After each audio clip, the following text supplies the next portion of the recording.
Hello and welcome to Clamp, the Creating, Living, and Making podcast. I'm your host, Morley Kurt, and joining me as always is the grinning Grant Alexander. Hello. And the masterful Adam Mackey. Yo. How are you guys doing? What is in your clamps this week, Adam? Ooh, me first. Well, anyone who follows me on Instagram would have seen my sneak peek pictures, although they weren't really sneak peeks because they were like pretty much the finished product. But so I've been working on this van. I got it dropped off when we recorded the last episode. So that was on Saturday. And I got the bed pretty much done. They took it away for the weekend. So I told him, like, I'll get as much done as I can. I'll have it ready for you to at least go camping in it. Went away from the weekend, came back on Monday. Yeah, Monday, and did some more work on it. Tuesday. Yeah, did some more work on Tuesday and had some ideas to change a few things, like the bed head he wanted to bring out a bit further because the bed was bigger than it needed to be. That way it gives them more storage behind it. And then I said, well, how about, because the top of the bed head the hardwood was meant to be like a hinged top. And I said, well, why don't we cut like a hole in the front and then have the whole front of the bed head flip up and then you've got like a whole wall of storage. So we did that as well. And then it's pretty much done. I just need to go along, sand everywhere, put the edge banding on. I'm just going to do like iron on white melamine edge banding and then just like route everything so it's all like nice roundovers and stuff. Yes. I saw that the storage with the big opening. As someone who's dealt with storage in tiny campers, you should try and compartmentalize it a bit, I think. Yeah, well, it's not completely finished yet, but at the end that's closest to the driver's seat is where the battery is going to be stored because he has solar panels. Okay. So it's going to be all that in there. So then I'm going to wall that in so like it's a bit more hidden. And then I said, like, we should put some hooks and stuff because the wall has, like, cladding. So we should put some hooks and stuff on there so you can, like, hang your pans and all that sort of stuff and that. So, yeah, it's looking really good, though, by the way. Yeah, the video you posted looks so sick. And I know you mentioned a bunch of episodes ago that you think your Ryobi tool collection video will always be your best performing video. But I think if you do this run right, it could knock that one out of the park. Yeah, because totally. van conversions. I've been thinking of this showing the world. I need to work on this video really hard. The thing is, though, that when I worked on it on Tuesday, I didn't film much because, like, a lot of it was repeating processes, like just bringing the wall out and stuff. And then there was a couple of things I didn't film that I wanted to, but I thought I need to get it back for another few hours to fix some things. So there's a few clips I just like want to fake, like actually the flipping like bedhead panel. I didn't record any of like installing that, so I thought I'll just like lift it up and just hold a screwdriver so it looks like I'm screwing it in and just be like, you know, put some hinges on here and that sort of stuff. And yeah, I mean, little things like that. I feel like people aren't going to be like, oh, he didn't show that one specific thing, I'm not watching the rest of this video now. Yeah, that's something that like you're going to notice and probably no one else cares about. Yeah. I think it's better when some things are left out. Like, you don't need to show every single screw being screwed in like some people do. No, of course. I think it's not a bad thing. Like, it's a big project. If you want to make it in a consumable media, you need to make it into something that's not too detail oriented, or else it becomes like a giant project. Like, it's not a how-to video, right? Like, I don't think that's what you're going to be filming. It's not a how-to. It's going to be like a how I made. But I'm going to change up the style of the video and have voiceover pretty much the entire time explaining what I'm doing. Because I know that people are going to want to try and replicate it and make it their own sort of style. But there's probably some things in there that they wouldn't think about doing. Like, for instance, when I put the bed, like screwed the bed to the floor of the van, the client wanted like brackets. And I said, well, I could use pocket holes instead, and that way you'll have like a clear opening and won't have brackets in your way if you want to put stuff in there. It won't get caught and all that sort of stuff. Things like that, people probably wouldn't think about doing because, you know, everyone hates pocket holes. And how long, Sorry, how like long did it take you to build up to the point you are now? It was like only a couple of days of building, right? Yeah, so having the footrest, the bed head, and the actual bed took me about 6 hours. And then the second day was more or less just changing up a few things, like rebuilding. I had to remake the entire wall because he wanted to come out, not just come out further from the side of the van further, but he wanted to come to the back of the van further. So originally the like where the rubber seal is for the back door, there's a bit of white, and then the bed head actually was in front of the white, so like it sort of sat in, but he wanted it to come out to the rubber. So doing that, it was like 5 centimeters too short, so I had to remake the entire wall and then cut out the door and all that. And yeah, that sucks when it's like 5. It's not a lot, but you know the client's always right. Yeah, well, the good thing was, though, that because I had already made, like, all the shapes and everything was all the same. So I could use the old wall as a template and then just add on, like, 5 centimeters.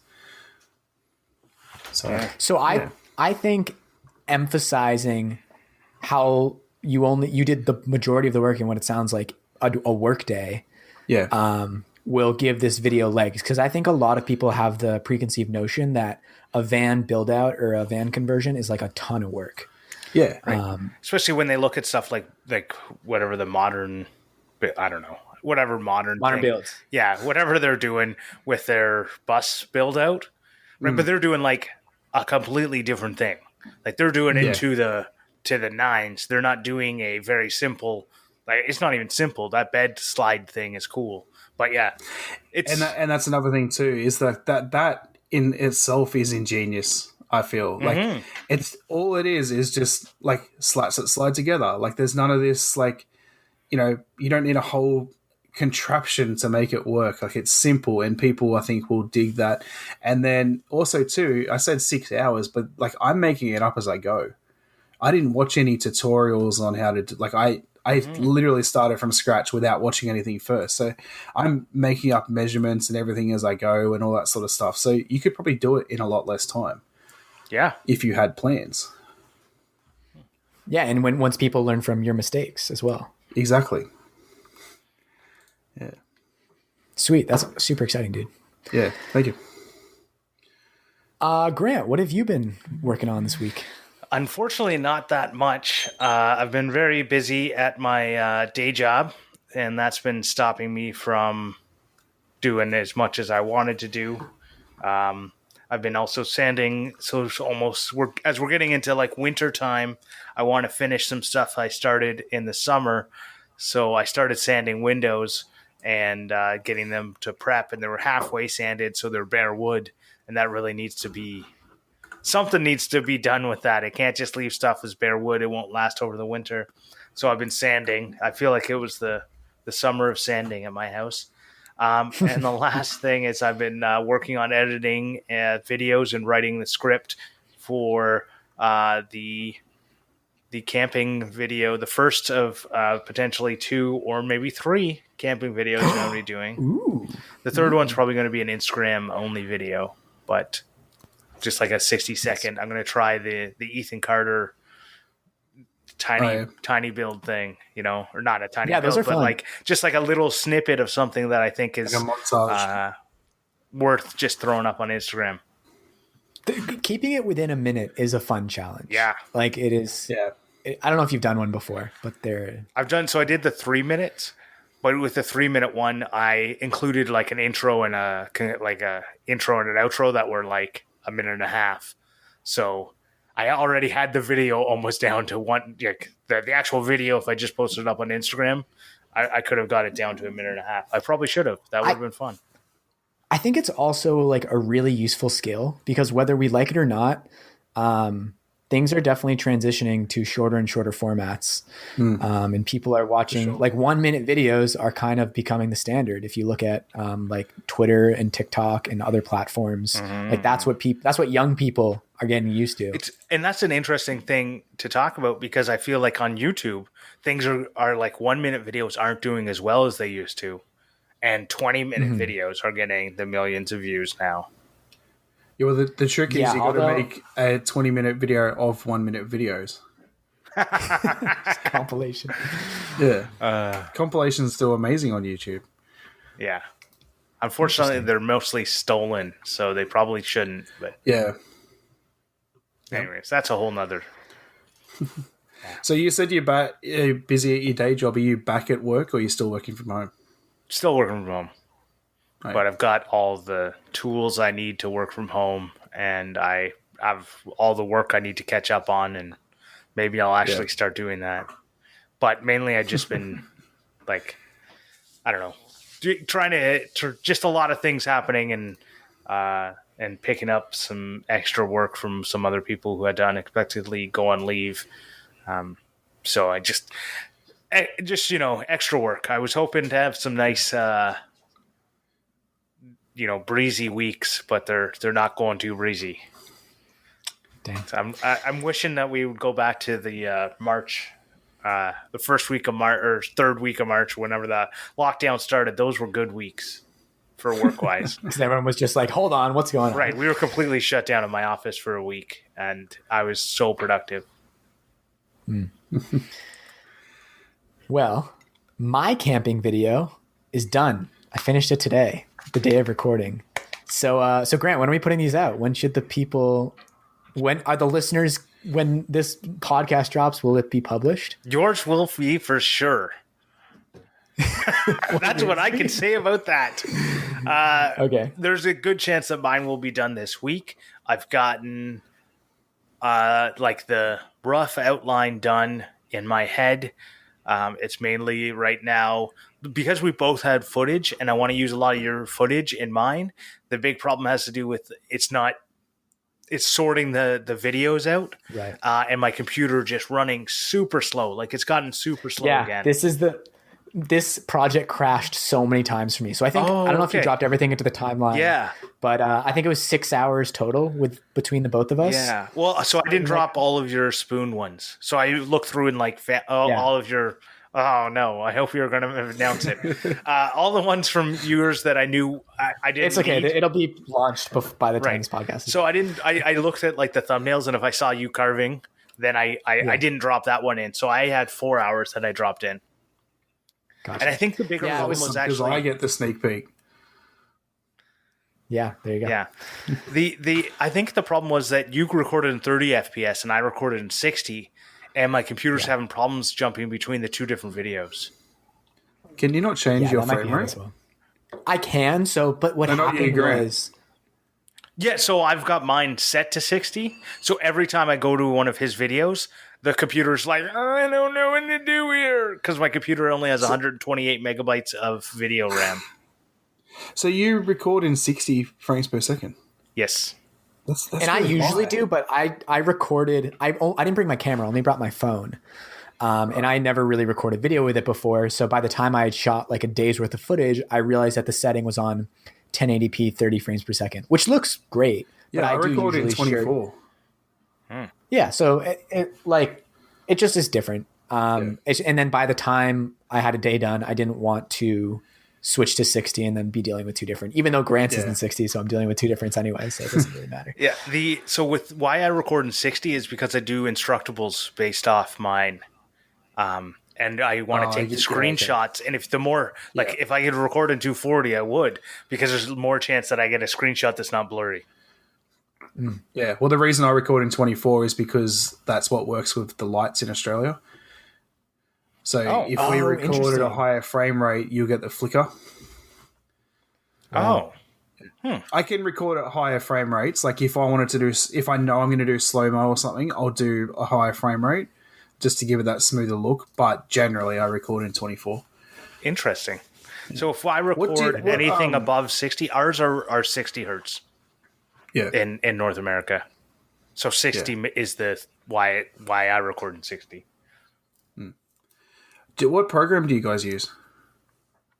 We both use Movie Studio Platinum, I believe. Yes. Can you optimize the media? Yeah, so I don't know if this is the same thing, but a buddy has been telling me to use proxies in my editing forever, which I don't do, and I should start doing. It's one of those things that like I know will make my life easier, but I just am lazy to put the time in. What is? I'll look into that later. because I think you know what? I don't want to talk too much about it, but I can deal with a certain amount of crashing throughout the project. It gives me some time to walk around, think about how I want the vision to look. And that was a lot of this project was like, it was very much telling a visual story. Like I used no voiceover. Well, I did one tiny little part of voiceover, but it was mostly linear with certain non-linear aspects. So I was kind of like manipulating our timeline to tell the story that I was trying to tell. So it required like a lot of thought. So there were definitely times when I was like, okay, it crashed. I'll go work on something else. And then as long as you click the save button all the time. No, I save compulsively. Yeah. So I don't, and I lose stuff all the time. Oh my God. No, so when it crashes, I press print screen so I can see what my video looked like. And I can hopefully from that, like, figure out what I was trying to do. Damn. Yeah. Anyways, I think the video turned out awesome. Eden watched it today. She said it's one of my favorites I've ever made. Oh, nice. So you should check it out, listener. It was a lot of fun to make. Listener. And it took me forever to find the last song. You will not believe how much variety there is on Epidemic Sound. God. If you search by happy and hopeful, that has a massive range. Right. And I could not find quite the right vibe, but I eventually did. I'm interested. I spend so much time and then end up using the same songs all the time. Yeah. But I look at the problem is like, I have a certain feeling because I speed up a lot of my like stuff. So I need like a higher like BPM on my music. And whenever I get into that, it's like anger. And I don't want angry music. Yeah. So it's really hard to find something that's not angry. Yeah. I don't know if there's any way around it other than just like slogging through everything. And you gradually get a sense. You just gradually get a sense of like what genres and what moods are what is the vision in your head. Right. And then it's like trying how to decide their tags match with the vision in your head. Yeah, like do you want something that has vocals or do you just want instrumentals? And then I'm like, I don't want to get like one of the first 5 or 10 that are in the list because everyone's going to use the first ones on the first page. And like, yeah. Me and it's actually kind of funny. Laura Kampf and I end up using a lot of the same music and like totally independently. So it's always interesting to see like how we use it differently when I see her videos. Well, and I think so thinking about music is I see what other people do and I want to use that music. And when I plug it into my videos, I just go, that doesn't work. Like you do like way more cinematic and like slower and building and stuff like that. And I'm just like, go, go, go, go, go. Right. Like, I don't know. Yeah. You can't fight your style. I mean, like your style is your style. Yeah. Back to what you're working on this week. Yeah. We also did a new episode of Into the Spotlight with this really great guy, Jeremy Warshofsky. He is an architecture photographer and visual artist here in Toronto. So he makes his living doing architecture photography, and then he also does a lot of other really interesting photography in his own personal projects. And he has a really interesting perspective. Like I never really realized the niche of architecture photography, and he comes at it from kind of a unique perspective. So it was a really interesting conversation. I got a lot from it and tried to pull out some wisdom from him for people who are trying to make like their creative pursuit their main thing. And I really liked his advice, which was don't do anything for free and always be open to new experiences. Interesting. We do a lot of free stuff, which is very interesting. Yeah. Well, I mean, from his perspective, like doing things for free, I think is like commissioned photography work. Right. So no, I just think it's interesting because like we literally are producing a podcast for free. Save for the few that like give us, little tips, but or support us so nicely. I mean, the YouTube videos for free. Like, yeah. I don't really think that's, I don't want to put words in his mouth. You should just listen to the episode. But the kind of the way the conversation was going is in terms of like doing work for clients, because sometimes people will be like, I mean, the horrible thing when people are like, oh, I'll offer you exposure dollars. They pay a lot. Exposure dollars. Yeah. They're accepted everywhere. Or just if you're not confident enough in your skills where you don't feel like you can charge is a really common thing with imposter syndrome and everything else. Right. He puts a lot better. Listen to the episode. I'm excited to listen to that one. Thank you. Yeah. And then otherwise, we've been getting like really beautiful fall weather here in Toronto. So I've been really enjoying the fall vibes here. I've been loving your stories on Instagram. Oh, thank you. Yeah, I've been transitioning my cooking to some more cold weather stuff. So I made some sweet potato chili and cornbread a couple days ago. And today I made this like... There's no such thing as cold weather cooking. I hate this. I'm like, the food is good no matter when. You and my wife will get along. I'm not allowed to have soup except for in the winter. And I'm like, I don't care if it's 35 degrees out. I live in an air-conditioned house. Like, I can have soup today if I want to. Like, anyways, that was more for my wife.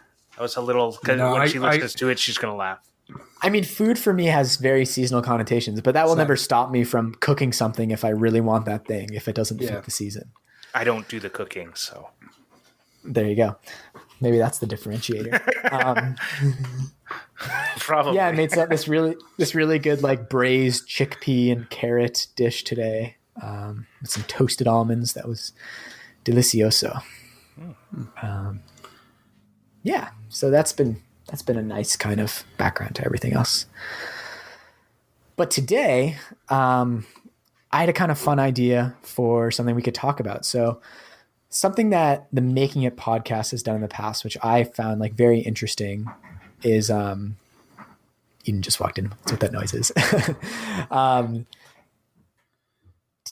I have a lot of ideas written down in various sketchbooks. I got out a bunch of sketchbooks before we started recording, of kind of like half-baked ideas, things that have been rattling around my head for a while, things that I think are really interesting, but I haven't really quite figured out how to make. And every few months when I list ideas, like I see the same things coming up. And I think between the three of us, I'm sure you guys also have those sort of ideas that you've never really been able to figure out how to do. So definitely. I thought it'd be cool to just kind of like bounce these ideas off each other, see if we can help each other out. I love it. Sounds great. How to manifest them. Yeah. So I don't know if anyone wanted to kick one off. Well, I have like 7 here. Okay. I'll go first. I only brought one, but I have more in my head. But I thought we'd start off with like a nice easy one to get us into the brainstorming. I'm going to be designing a play structure for Fletcher. I already have a slide. So I got a slide for free on Facebook Marketplace. And other than that, so there's going to be a platform and a slide, or basically a ladder and a slide. Beyond that, I was thinking my little play kitchen could play into it. And otherwise I'm open to all suggestions on what as a kid, what would the kid Morley and kid Adam want the most to play with? That if they felt their dad or mom could have made it for them, what would they have done? So rock climbing wall or like rope climbing structure. Yeah, that's cool. So my son is Fletcher's 2.5. Yep. Yeah. So my son's 4, so I have a bit of a idea like into what kids will want. So my kid absolutely loves playing like shop. So like not just the kitchen. He loves having, because there's a place we go where they've got like a cubby house thing, and they've got a kitchen, but then like a little counter. So like he will like bake stuff in the oven and like sell it to you over the counter. And also, are you going to do like, so you're going to do like a structure with a slide going down? Yes. Yeah. So like usually you'd put like the shop underneath, but then also underneath could be a sand pit. Yeah. Sand pit's good. Yeah. I was thinking like a nice, like getting a large Tupperware type thing, Rubbermaid type of thing to do the sand pit in, so that it comes with a lid so that the neighborhood cats don't take advantage of it. Yeah. Do you like Home that. Depot on that? Can you buy like a kiddie's like splash pool? Yes. They're like plastic. Yeah, so that's what we use for a sand. We used to use that for a sand pit. So you buy like 2, and then you put one upside down on top of the other. Ah. Yeah. Good thinking. I definitely loved playing shop on the playground as in like 1st, 2nd grade. That was a ton of fun. Yeah, like you pretend to make something and then you like try and sell it to people. That's fun. Yeah. Okay. I don't even know exactly what we did. It was just, it involved I remember making mud pies. A little storefront. Right. Well, so I've seen Fletcher at the park near our house. It has like a little counter like that, and he has tried to sell, like, I did not sell because he doesn't understand the concept yet. Luckily, thank God that capitalism doesn't start that young. He's just trying to like give it over the counter, just like wood chips, because that's what it's like on the ground. And then, so that's fun. So yeah, definitely. I didn't think of that. That's great to add. Thank you. Yeah. What else? Bentley loves to cook ice creams in the oven and then sell them over the counter. And I'm like, that's not how ice cream works, but okay. I think all of my favorite playgrounds I went to as a kid were the ones that had like complex obstacles, which obviously is the most difficult for you as the person who's making it. But like we had this incredible playground when I was a kid that was all wooden and it had all these places where you could hide if you were playing hide and seek. Yeah. Like playing hide and seek at a playground is so fun. Right. Yeah. So I definitely agree with you. I remember that as a kid. Like there was one playground that we went to in Lemoyne Point in Kingston, and it just had like so much more than other playgrounds. Yeah, and that probably is like what sparked your parkour. Yeah, which should actually become that's going to become my Clampmendation. Okay. So we have a wait, what? That's not how you spell parkour, but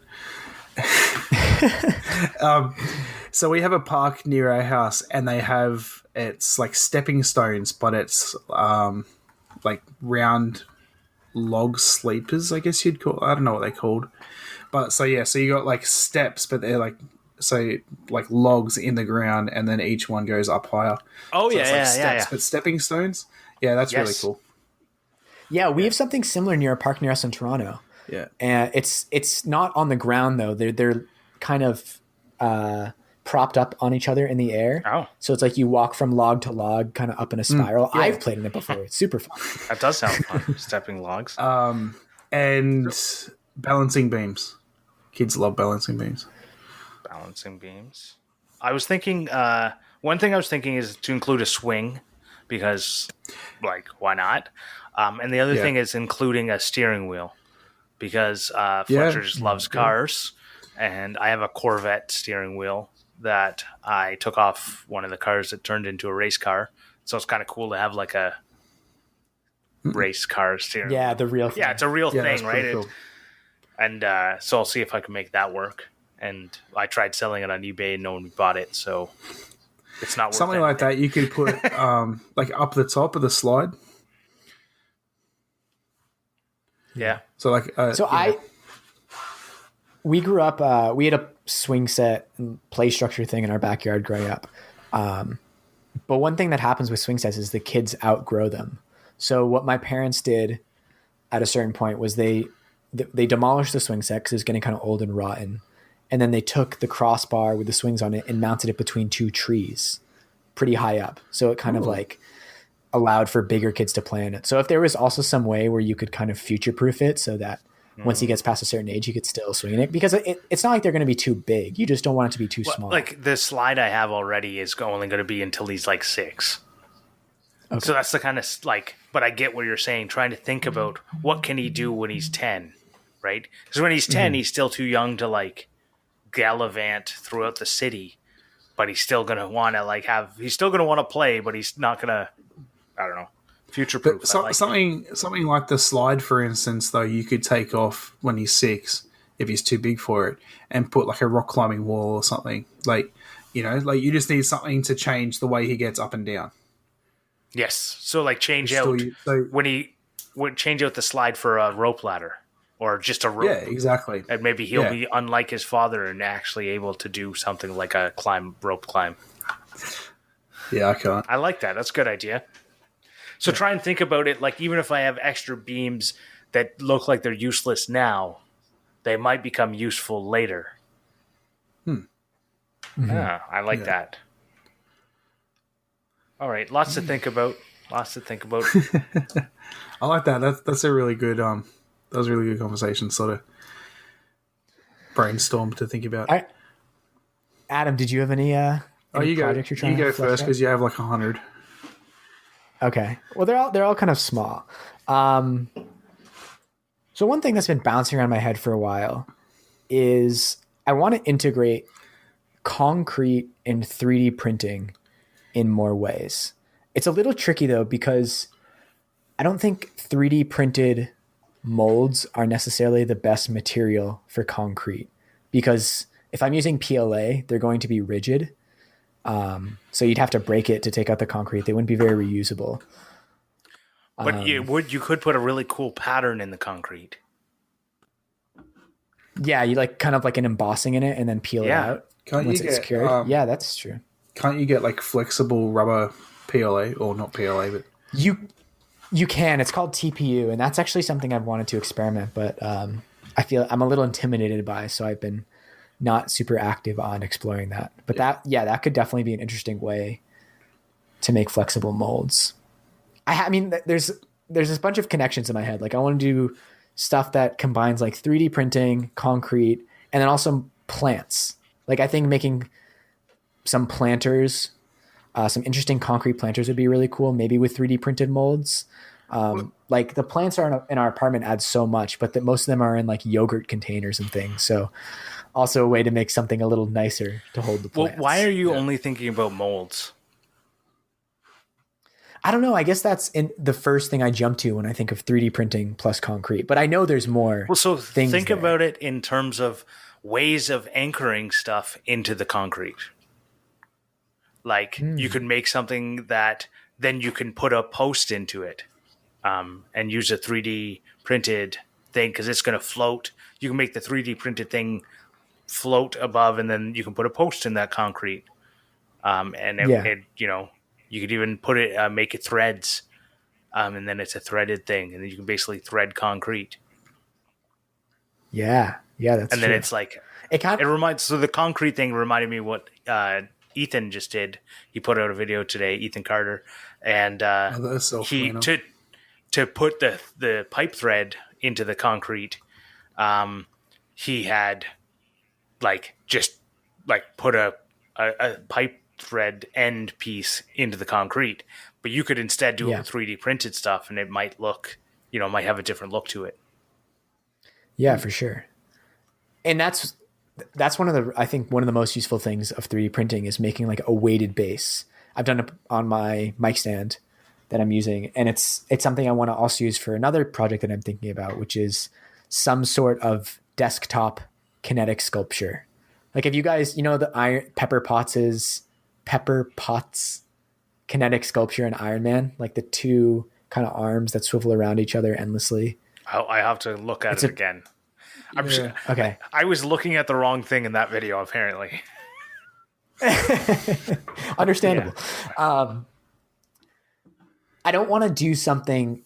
I don't want to replicate that prop exactly, but some sort of kinetic sculpture, something on a desk that's moving and it's soothing in a similar way. And I think 3D printing in concrete would be a really nice way to do that, because the concrete provides weight, and then you could make different 3D printed components that would move around each other and make this really nice kind of desk sculpture. Mm-hmm. I think you got something there. I just think it's like, don't think about it just as molds. Yeah. And I think the other thing is, if you want to use it as a mold, put a really, you could put your name in easily in concrete with 3D printing. Yeah, especially because concrete really takes on the texture of whatever you cast it against. Mm-hmm. Like it can be super glassy smooth if you cast it against a glassy smooth surface. Like glass. Exactly. That would be, I don't know if that's the best mold to make though, a glass mold. It'd be an interesting experiment. Easy to get rid of. Smash it up. So my friends did a concrete sink on top of an old dresser, and that's the sink in their bathroom. And that's like the extent of concrete when I think about it. Is like, I always think about it as like posts in the ground and like countertops. So I think you're already doing good just thinking out of the box on adding 3D printing to it. So Mike Montgomery literally just put out a video exactly that, a concrete sink on top of a cart thing. Yeah. It's pretty common, I think, right now. Mm. What else you got? How about you, Adam? Sorry, I've taken over as host. It's okay. Now I'm playing. I could totally see that. You were just like, how else can I do this? I went, let's move on. They can't see the fact that you're pondering. Yeah. So I have this kind of like dream build that I don't know if I'd really ever actually get it done because it would be very time consuming. But I've always wanted to make an entire band, as in make a guitar, a bass guitar, remake a keyboard, like as in get a keyboard and remake the body of it, a drum kit, and a microphone. So like a full sort of band. But I just don't know how I'd ever do it. Like because I want to make it like woodworking related. Like there's I think Metallica has a guitar and it's like all made out of 2x4s. Oh. And like it looks so good. But I was just trying to work out like I'd love to remake something similar to that, but then how would I like I don't really want the guitar and the bass guitar to look exactly the same. And then how would I make the drum kit look like that? And then like all these different things. We'll make it all out of pallet wood and then just make a pallet wood drum kit. That would look cool. And a pallet wood guitar. Get the guitar. The guitars are the easiest part. The microphone's pretty easy. That'll just be on a lathe. The hardest thing I'm thinking is the drum kit. Because like I've actually thought about that before. I think it would be the hardest probably because you'd have to do a lot of like either kerf bending or bent wood lamination. Yeah, I don't think kerf bending would be a good idea unless you're filling it with like epoxy. I do think some drums are made through kerf bending. Actually, really? Yeah, I'm pretty sure. I think it would like if you look on the inside of some drums, you see some like lamination. Yeah, I've owned quite a few drum kits before. Okay, I'll trust Adam on this.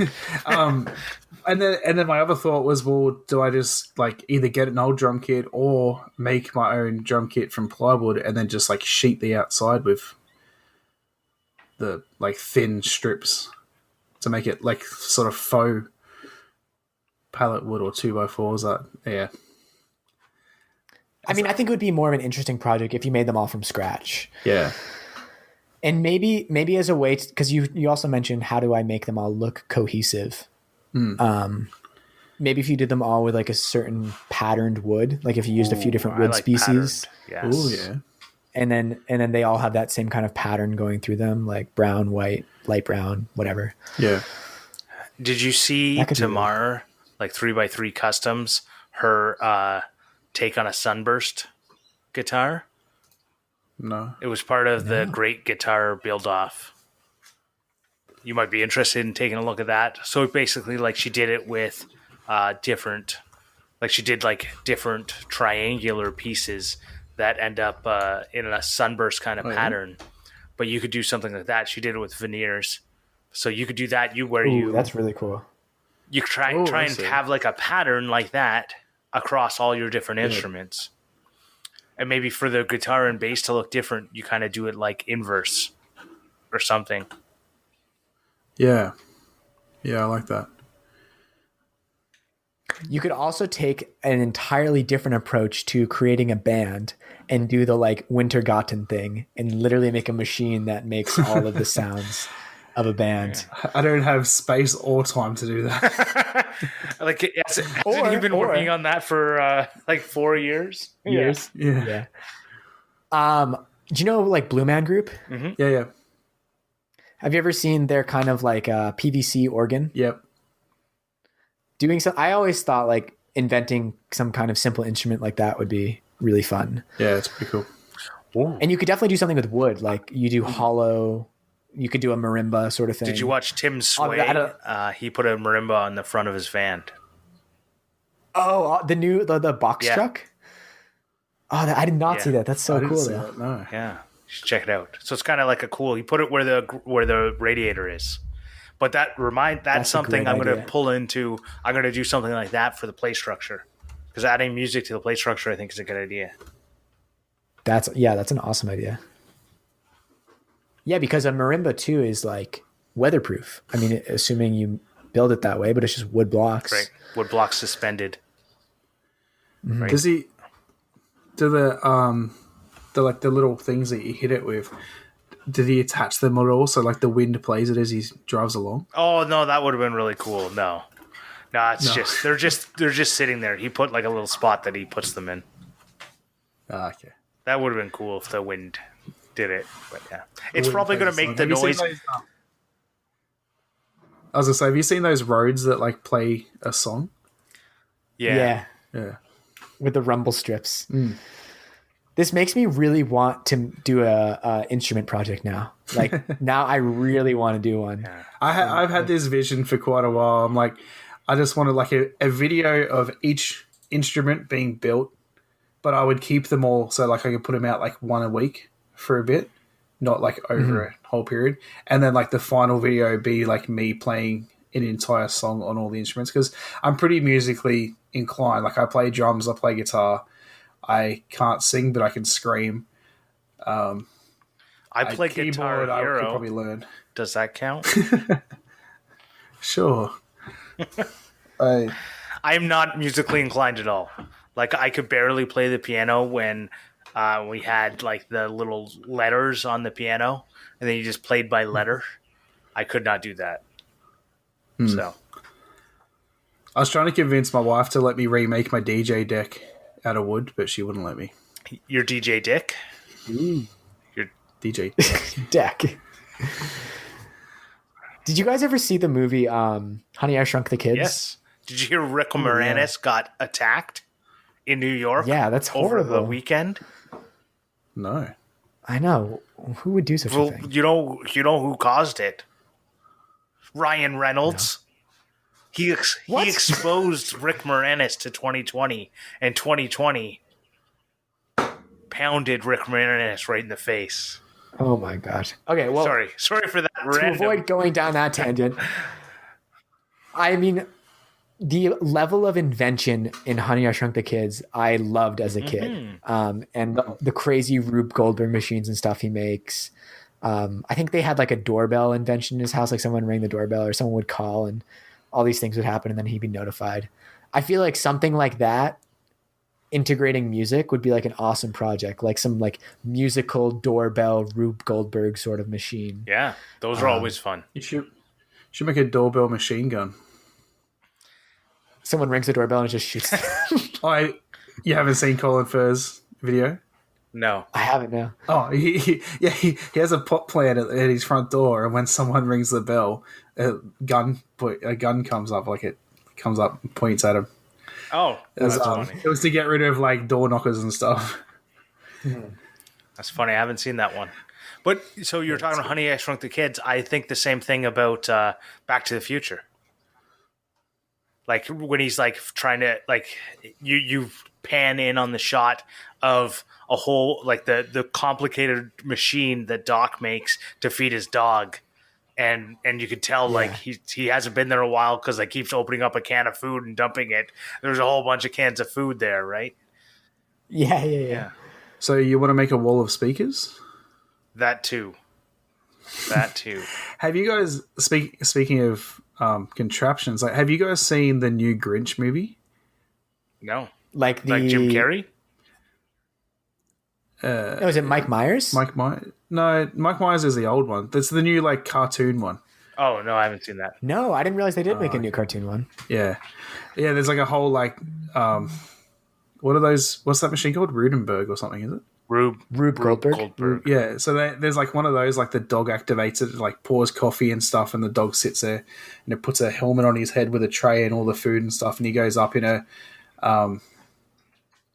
what do you call those elevators for food? Like a dumbwaiter. Dumbwaiter, yeah, that's it. It goes up in like a dumbwaiter and then like goes and sits next to his bed. Yeah. So I actually, as Grant knows, I don't have a doorbell at my apartment. So that could be an interesting future project. Some ridiculous doorbell, not even ridiculous, but just some like nifty, fun doorbell. Just one that you put there and then press it and then it dings on the inside. You should try and work that out first. Make one connected to like a train horn. So like when you're in bed and someone pushes a bell, you just like train horn goes off in your apartment. Not in this neighborhood. People will ring it at all hours of the day. Or just make one that rings where they push the button. So it just notifies themselves. Like it just, yeah, that's good. Okay. Yeah. All right. Anything else, Morley? I have a few others, but maybe we should transition to... No, I think we can do one more. One more quick one. One more? Okay. All right. So this is something I've been thinking about for a while. These Sharpwriter pencils, for the listeners, it's the yellow mechanical pencils that you twist the tip and the lead comes out. I love them. They're really, really nice. It's nice that you can get like a really precise amount of lead out. And a while ago, I took one apart to see how the mechanism works. It's very simple. And I was thinking, using this sort of mechanism with an ice pick, I think would make a really cool kind of like EDC item where the ice pick is concealed in a barrel and then you twist the tip, even if it were to look like this sort of pencil, then the ice pick would come out. I like. That's the sort of thing. Yeah. That's like, it's going to require a decent amount of like engineering and prototyping. But that's an idea I would like to kind of act on at some point. And if someone else hears this and wants to do that, like go for it, because I think it's a really cool idea and I may never have the wherewithal or motivation to do it. I don't know. I think it could be really cool. The way that those work, they're constant feed, right? So an ice pick, I guess you would get to the end of it and then turn it back around. Is that what you're thinking? Sorry, I don't know what you mean by constant feed. Well, like the more you turn it, the more it comes out. Yes. As opposed to like other one, like a pen where you click it and it comes and an ice pick comes out, and then you click it again and ice pick goes away. Right. So I mean, you twist the tip and you twist it one way, it comes out. You twist it the other way, it goes back in. But in the lead, like you eventually run out of lead. How would you stop it for, I guess you would just put a stop at the end of the ice pick. Yeah. So, I mean, there's a stop at the end of this. Like basically the lead is stuck into a plastic piece that runs along this spiral on the inside. I've never taken one apart. At a certain point. I thought they had like the regular lead, like the other mechanical pencils. No. So it's kind of funny. Like, there's only one lead inside of each of these, and they're marketed as disposable. So if you follow the manufacturers, what they're trying to do, like you use one lead worth and you throw this away. It's actually really easy though to just you have to take off the eraser, you screw the lead all the way to one end, then you have to take out the plastic piece. You can push another lead into the plastic piece. Interesting. So it's like a pencil you don't have to sharpen and it doesn't get shorter. Exactly. Well, as are all mechanical pencils. No, but I mean that's probably their point. Is they're trying to like get rid of like you having a pencil that's 1 centimeter long. Yeah. Like all mechanical pencils. Do they not have mechanical pencils in Australia? Yes, they have. Okay. Have you guys ever seen those twist out crayons? Yes, I have one. Similar. Yeah. So that's similar to what you're saying. It's so I it won't come out all the way. They suck, but they do.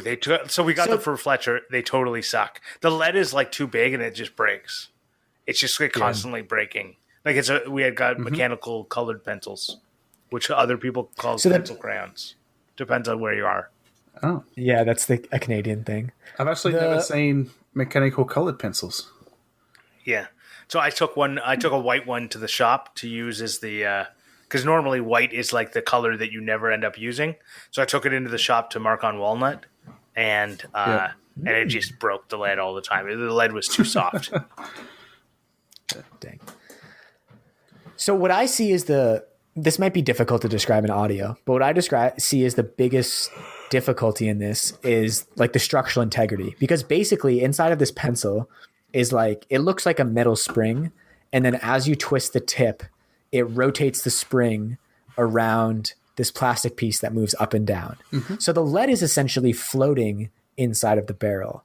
Yeah. And I'm thinking that if this were metal and you had an ice pick inside, that the ice pick floating inside, like as soon as you try to use it for anything or pry anything, it would be all bendy and there's not really a solid point of purchase for it to act against. So I think you would have to kind of bulk up this internal mechanism and then make it in metal somehow, or mimic this mechanism through different pieces. What about? So that's what I see as. So what I think is you take a Duresta ice pick, you hollow it out and thread it, and then boom, you're good. And then put that inside of like another barrel. Wait, so you take the brass, brass or steel ice pick, like that looks like Duresta's. You drill out the center and you thread it, right? So that way you have your threads for the entire length of it, and that's when you twist it, it threads it out. Yeah. So I see what you're saying, and before I took one of these apart, I actually like sketched out a way to do it, and that was similar to the way I wanted to do it. Basically, you have continuous threads on the ice pick matched to continuous female threads on the barrel. Right. And then, so it always has a point of purchase against. Yeah. That's the way I'd like my stupid brain says go. What were you going to say, Adam? I thought I was muted for a sec. So the thing is, if you have threads across the whole ice pick, you then have to be so careful with the ice pick, because if you damage any of those threads when it's out, you'll never get it back in. Right. Or it would have to be really long so that the threads are never exposed. And then it's like, well, then it's not even convenient to carry around. So to change it up completely, what about a mechanism like a utility knife, but like just something like a little button instead of like the big wide thing they would normally have? Like a in out. So you slide, say you take a Duresta ice pick and you have the pick actually inside the brass, and then you'd have like a slot on one side that you could have like a button that you push along the track. Right. And then when it comes to the end, lift it up and it would lock it in place. Mm-hmm. I like that. Yeah, that would probably be a much easier and almost equally as convenient solution. I feel like if you were to make something like that, you'll be Geico. No, Jacko. What does that mean? I'd be Jacko. Oh, Jacko. I was like, the insurance company? Yeah, you'd be like Geico, whatever.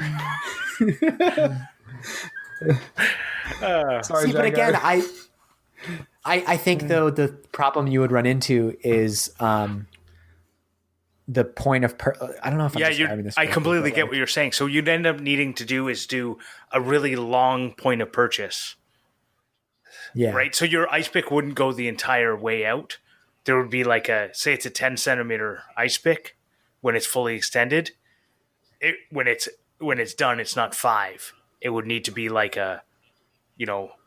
when it's fully retracted, it would need to be like 7 centimeters.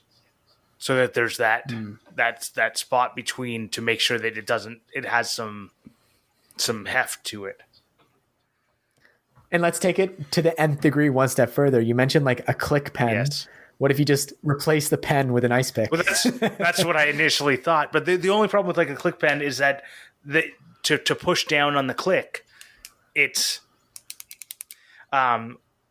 you have to push down as far as it comes out. Yeah, it wouldn't come out very far. Like the outer barrel would have to be super skinny. Yeah, and which could work. Right, but it wouldn't come out very many centimeters or inches, depending on where you are. I like this. It's a good idea, and I think there's something there. Yeah. So before we get too far in the weeds, let's move on.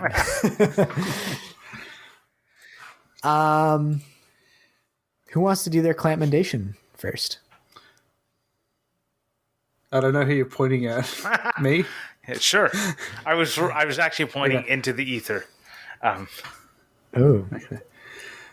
So my recommendation, my Clampmendation this week is Woodshop Junkies just put out a video like 5 hours ago of retractable workbench wheels. I've actually been looking at these, but they're so damn expensive. Because Grant commented on my last workbench, like my last video, the workbench one, saying that if I put it on wheels, that I can pull it out when I need to do longer cuts on the table saw and all that sort of stuff. So really started looking into it, but it was like $100 for 4 casters, and to me that's just ridiculous. Casters are really expensive. Yeah, it's crazy. But yeah, Woodshop Junkies just put out retractable like bench wheels, which is exactly what I need. But I'll just have to find a way to make them more sturdy. But yeah, I thought it was just so fitting to my last video. So did they make like wooden wheels essentially? I'm going to admit I haven't watched the video yet. But I watched like the first 30 seconds and then I thought we're going to start recording, but that was an hour before we were due to record because it's daylight savings. So you should also take a look at Matthias Wandel. He's done a bunch of them. And there's an old like woodworking journal or something or maybe it was even Norm Abrams. I can't remember who, but it was like really old, super simple system that was like, I was blown away when I saw it. I was like, that needs to be like, I don't understand how this hasn't taken off. It is so simple for a heavy workbench, right? Cool. I'll have a look. Yeah. All right. Sweet. I will go next. My Clampmendation for this week is Brett McAfee on Justin White's podcast, the Make Ideas Reality podcast. It's just super inspirational. I honestly didn't really know Brett's story very much. Like I had heard about it in snippets on the Fools with Tools podcast. But that was the first time I'd really heard of him kind of going from this office job to working with Jimmy. And I had no idea how that happened. Jimmy's assistant, right? Yeah. Used to be. Yeah, well, he used to be. He's not anymore. And I just kind of felt a kindred spirit in him as someone who was in an office job, really felt like I was in the wrong place. And by many people's accounts, left that, or many people in my situation would probably not have left that job so fast. Like I was only there for about 3 months. But I mean, when he knew that he was in the wrong place and he was like, I need to make a change. And he did it immediately. And I was like, yes, that is what I would have done. And that is what I did. What amazed me about that interview or about that story, because I knew he left his job. I knew he started working for Jimmy. I didn't realize how much he put on the line to do it and how much like it wasn't just working for Jimmy. It was, I want to work.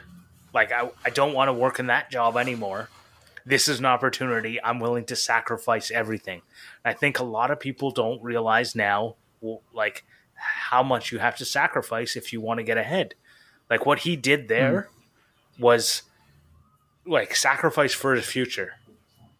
Right? Mm-hmm. Yeah. I think that's a great, like, you know, I listened to it too. It was a great interview. Yeah, and shout out to Justin. Like, he's a great interviewer. He, I mean, such a sign of a great interviewer. Like, you don't hear him talk much, but the questions he asks are very pointed. They spur very long, thoughtful responses. He's doing great, like interviewing people. Yeah, you got to be careful about not talking much because then you get reviews telling you that the host carry the conversation. Yeah, the guests carry the conversation.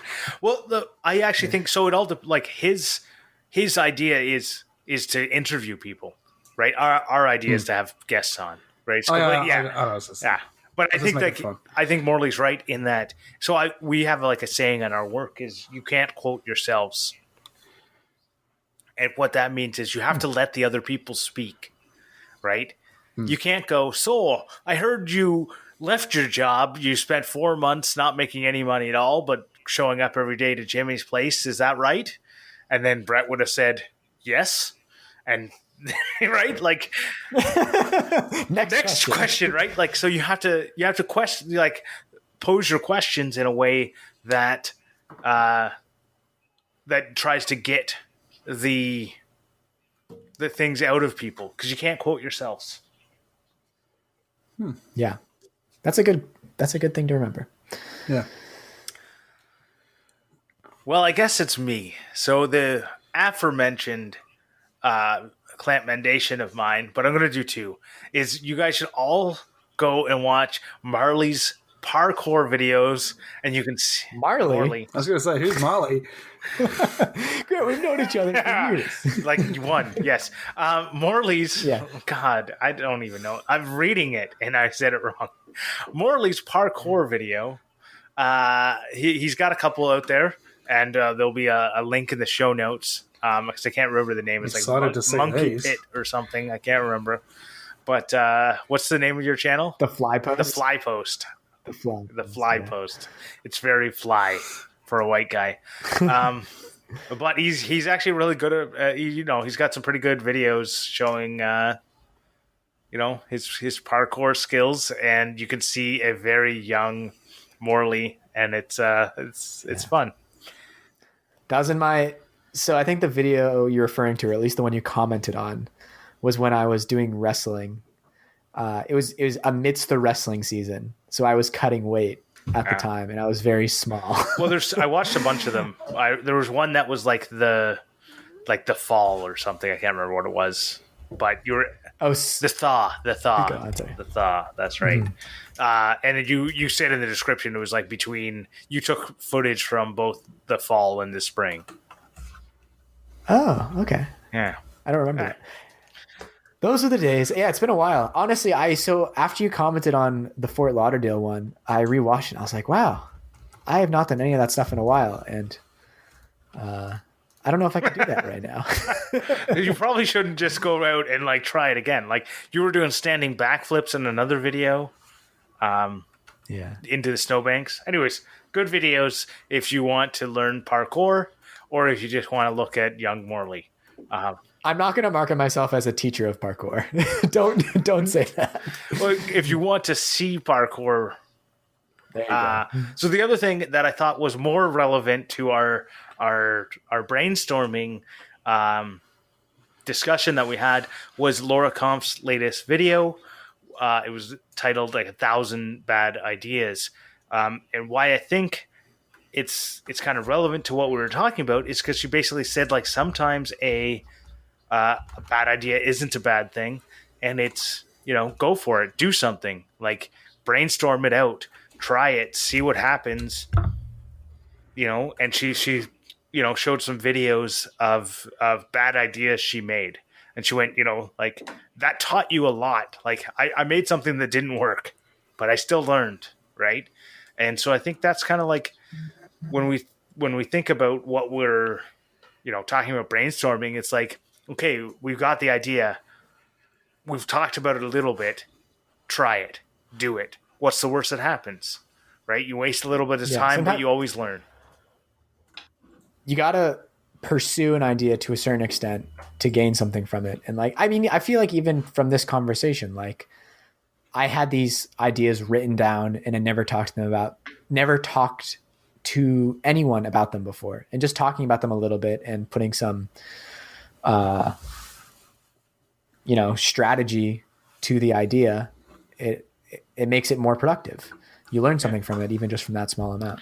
Well, before we move on to the next part, one other thing I want to say about this topic is if anyone hears our ideas and wants to, add something into it, comment on either Instagram or message us on Facebook or don't do Facebook. It sucks. Go on Twitter or Instagram. Just use Instagram. And, on the posts that we do up for this episode, and let us know if you have any thoughts about anything that we're doing. And the other thing I want to know is whether or not you think this was a really good idea and we should bring up Morley's 15 other ideas that he wants to brainstorm. If you want to hear about those, let us know. And then maybe we'll do a brainstorming too in the future. For sure. So you just said Facebook sucks and people should use Twitter. Oh my God. Have you tried the new Facebook? It's the worst. I feel like I'm using only like 20% of my 24-inch monitor. It's just like, I just don't like even looking at it. I can't look at Facebook anymore. I don't use it. It's done. It's dead to me. And I don't use Twitter either. So I'm only on Instagram. But if you want to tell Morley something, go on Twitter. If you want to tell, or Instagram. Yeah. Well, okay. I mean, more. I don't think Adam or me use Twitter. So if you want to tell Morley something and only Morley, go on Twitter. Yeah, it'll just be between the two of us. All right. Well, we don't have any reviews this week, but before we move on, I wanted to give a big thanks to our Patreon supporters, especially Leroy at Big Rock Timberworks, who is our F Clamp level supporter. Thank you, Leroy, and thank you to everyone else who supports us there. If you support us on Patreon, you get access to the after show, which I always think is a lot of fun. I hope other people think it's a lot of fun as well. I have a secret for the after show this week. Ooh. Sometimes in the after show, Jimmy doesn't wear pants. Oh, wrong podcast. And in addition to the after show, we have the Clamp leather keychains that are going to be sending out soon. I'm just waiting a little bit to send them out because we are ordered some stickers, and I want to send those along with the keychains. So hold tight, everyone. They're coming. So, without that segue, I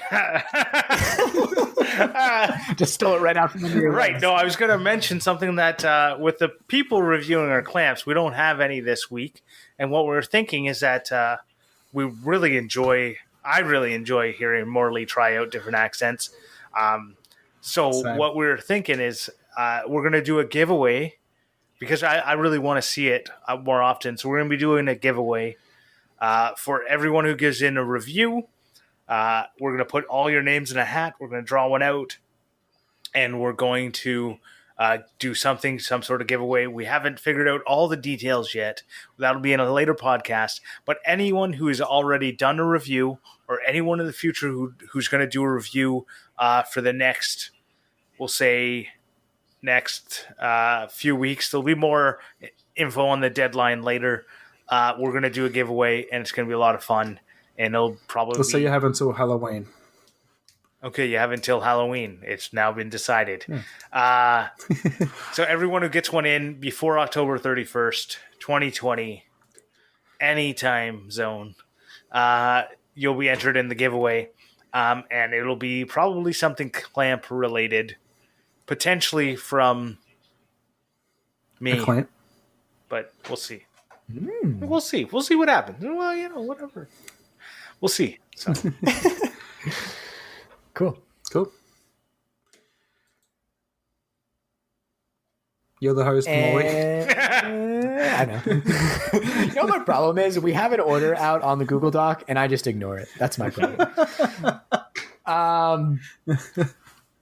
TF Turning, thank you for the theme music. It's beautiful. I love it. It pumps me up every time I hear it.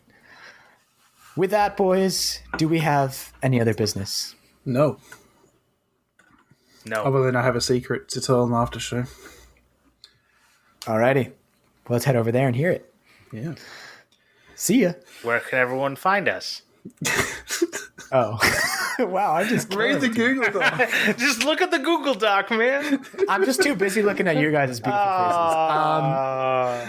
faces. If you want to find us, you can find Grant at the Grant Alexander. You can find Adam at Maker Mackie. Both of those are everywhere. And you can also find me at Morley Kurt everywhere.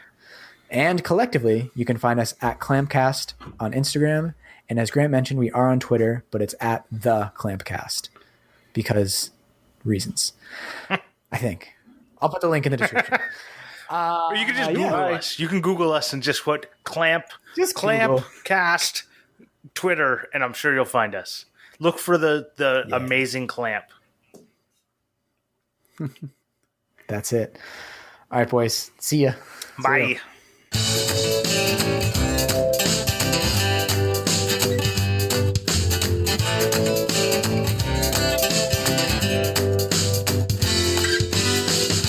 I was gonna say in the after show that I need to pay more attention to the order on the Google Doc, but it's just devolved way too fast.